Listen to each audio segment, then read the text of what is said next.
వచ్చే 5 ఏళ్లు కేంద్రం ఆంధ్రప్రదేశ్కు సహకరిస్తే నిలదొక్కుకోవడంతో పాటు దేశ ఆర్థిక ప్రగతికి వెన్నెముకగా నిలుస్తామని ముఖ్యమంత్రి చంద్రబాబు స్పష్టం చేశారు.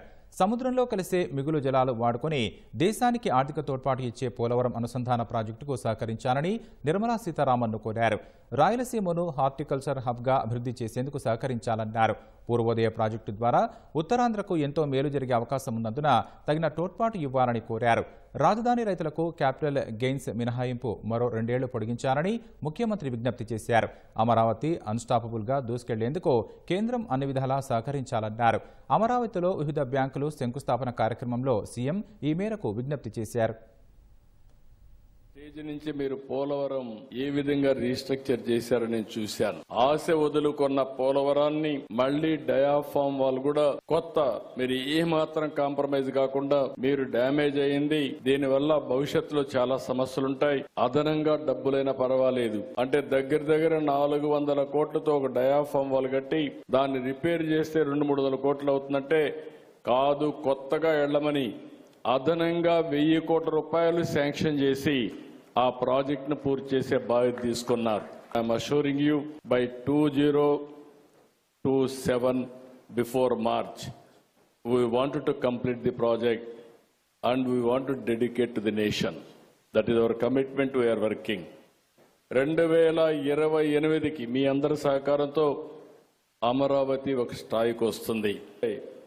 విశాఖ ఉక్కు ఆంధ్రుల హక్కుని ఉద్యమాలు చేసి ప్రాణ త్యాగాలు చేసి ఆ ప్రాజెక్టు సాధించుకుంటే ఇటీవలది సిక్ అయ్యే పరిస్థితి వచ్చింది, ప్రైవేటైజేషన్ కు పోయే పరిస్థితికి వచ్చింది. ఆ సందర్భంలో తెలుగు ప్రజల యొక్క సెంటిమెంట్ ని కాపాడడానికి మీరు ముందుకొచ్చారు. మీరు పడిన తపని నేను చూశాను. దాన్ని ఏ విధంగా స్ట్రక్చర్ చేయాలో చేయడమే కాకుండా మళ్లీ దీన్ని ముందుకు తీసుకుపోవడానికి కాంపిటేటివ్ గా తయారు చేయడానికి ఏమేం చేయాలో అవన్నీ చేశారు.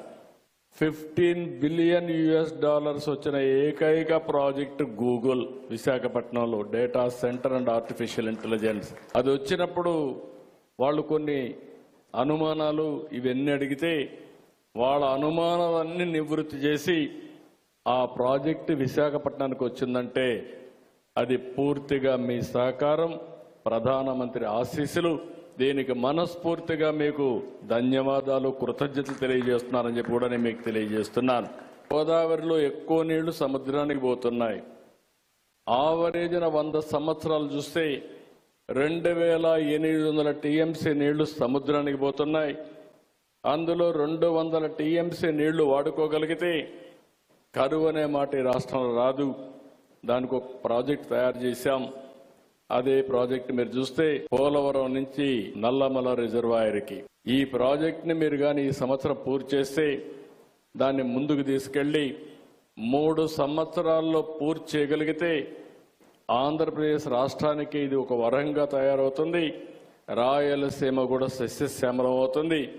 నీటి సమస్య పరిష్కారం అవుతుంది. ఇది ఏ రాష్ట్రానికి కూడా సంబంధించిన ప్రాజెక్టు కాదు. సముద్రం లేకపోయే మిగులు జలాలు వాడుకొని ఈ రాష్ట్రాన్ని అభివృద్ధి చేసి దేశ ఆర్థిక వ్యవస్థకు తోడ్పాటిచ్చే పరిస్థితి వస్తుంది.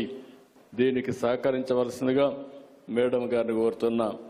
రాయలసీమని ఒక హార్టికల్చర్ హబ్గా తయారు చేయాలని ఆలోచించి సహకరిస్తే, కొద్ద ఫైనాన్షియల్ సహకరిస్తే ఇది ప్రపంచానికే గర్వకారణంగా పండ్లు ఎగుమతి, కూరగాయలు కానీ పండ్లు కానీ ఎగుమతి చేసే పరిస్థితి వస్తుంది. ఈ ప్రాంతం అభివృద్ధి అవుతుంది. దానికి కూడా సహకరించవలసిందిగా వారిని కోరుతున్నా. ఇంకొక పక్కన పూర్వోదయ ప్రాజెక్టు కింద ఈ 4-5 రాష్ట్రాలకు ఆర్థిక సహాయం చేయడానికి కేంద్ర మంత్రి గారు అనౌన్స్ చేశారు. ఇది కూడా ఈ సంవత్సరం ఒక షేప్ ఇచ్చి దాంట్లో కూడా కొంత సహకరిస్తే ఉత్తరాంధ్ర బ్యాక్వర్డ్ ఏరియా, ఆ ఏరియా కూడా అభివృద్ధి అయ్యే పరిస్థితి వస్తుంది. అదే మరి రాష్ట్రంలో మిగిలిన ప్రాంతాలకు కూడా కొంత సహకరిస్తే అక్కడ ప్రాజెక్ట్స్ చేసుకోవడానికి అవకాశం వస్తుందని చెప్పి తెలియజేసుకుంటూ, ఇప్పటి వరకు మీరు సహకరించిన విధానం వల్ల చాలా వరకు రికవర్ అవుతున్నాం. కానీ ఇంకా ముందుకు పోవాల్సిన అవసరం ఉంది. ఒకటే అష్యూర్ చేస్తున్నా మేడంకి, 5 సంవత్సరాలు మీరు సహకరించండి. తర్వాత నిలదొక్కుకోవడమే కాకుండా ఈ దేశంలో ప్రగతికి ఆంధ్రప్రదేశ్ రాష్ట్రం పూర్తిగా ఒక బ్యాక్ బోన్ గా తయారు చేసే బాధ్యత ఈ రాష్ట్రం తీసుకుంటామని చెప్పి హామీ ఇస్తూ, అందుకనే మరొకసారి మనస్ఫూర్తిగా అభినందిస్తున్నా. ఇంకొక రిక్వెస్ట్ కూడా, ఇక్కడ రైతులు ఉన్నారు, ఇంత మునుపు కూడా క్యాపిటల్ గెయిన్స్ వాళ్ళకందరికి కూడా ఎగ్జంప్షన్ ఇచ్చారు, ఒక టైం పెట్టి ఇచ్చారు. కానీ 5 సంవత్సరాలు విధ్వంసం వల్ల వాళ్ళు ఏమీ చేసుకోలేకపోయారు. ఆ బెనిఫిట్ రాని పరిస్థితి వచ్చింది.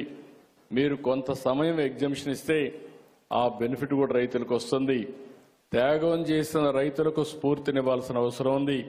దానికి కూడా సహకరించవలసిందిగా మరొక్కసారి కోరుకుంటూ, ఈరోజు ఈ సభ చూసిన తర్వాత నాకు ఒక నమ్మకం వచ్చింది. అమరావతి వేగం పుంజుకునింది. నాకు ఏమాత్రం అనుమానం లేదు. ఇవన్నీ జరిగితే Amaravati will be unstoppable in development అని చెప్పి మరొక్కసారి మీకు తెలియజేసుకుంటూ, జై హింద్.